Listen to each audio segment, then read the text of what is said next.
आयुष्यात जेव्हा सगळं काही एकदम सुरळीत आणि मजेत चालू असतं तेव्हा तू मुद्दाम ओव्हर थिंकिंग करून एखादा प्रॉब्लेम का उभा करतोस?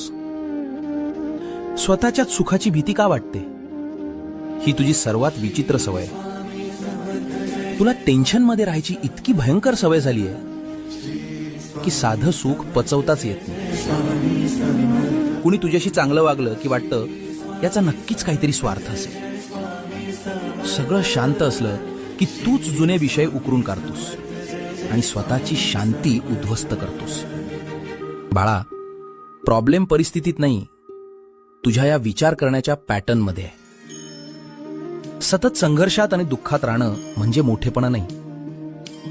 स्वतःला हे सांगायला शिक की मी सुखाचा हक्कदार आहे आणि मला आता शांततेत जगायचं.